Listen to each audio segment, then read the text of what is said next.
Good morning. This is Father Stephen Kelly from St. John's Church in Detroit, and we're continuing our series of daily morning meditations, where we generally look at one or another of the lessons that are assigned for morning or evening prayer, what is known as the daily office lectionary. Today's Monday. It is actually Labor Day, which is a bank holiday here in the United States, so the parish offices will not be open. But I do hope that you are saying your prayers and, of course, praying that God will grant us that interdependence of each other's labor will be not in vain, but for the good of all. So today, let's take a look at the second lesson from evening prayer, and that is from St. Matthew's Gospel, the 5th chapter, beginning at the first verse, and boy, you're going to recognize this one. And seeing the multitudes, he went up into a mountain, and when he was set, his disciples came unto him. And he opened his mouth and taught them, saying, Blessed are the poor in spirit, for theirs is the kingdom of heaven. Blessed are they that mourn, for they shall be comforted. Blessed are the meek, they shall inherit the earth. Blessed are they which do hunger and thirst after righteousness, for they shall be filled.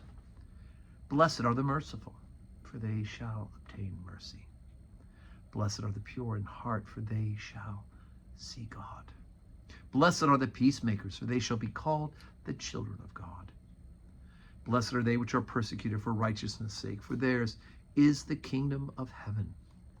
Blessed are ye when men shall revile you and persecute you and say all manner of evil against you falsely for my sake. Rejoice and be exceeding glad, for great is your reward in heaven. For so persecuted they the prophets which were before you. Ye are the salt of the earth. But if the salt has lost its savor, wherewith shall it be salted? It is thenceforth good for nothing but to be cast out and be trodden under foot of men. Ye are the light of the world. A city set on a hill cannot be hid. Neither do men light a candlestick and put it under a bushel, but on a candlestick, and it giveth light unto all that are in the house. Let your light so shine before men, that they may see your good works and glorify your Father which is in heaven. Okay, so here we are, the Sermon on the Mount, and of course what we have is known as the Beatitudes, or the Blessed, right? So he opens his mouth and he begins to say all these positive things, and people love to focus on those positive, right? That first 9 verses, right? Because it's how God is turning things around, right? Just as in the Magnificat, when Mary prays, when Elizabeth heaps the praise on her, she turns around with her prayer, my soul doth magnify the Lord, and my spirit rejoices in God my Savior. And she turns it around. Jesus has this turnaround. He says, those people who are poor in spirit, they're going to have the kingdom of heaven.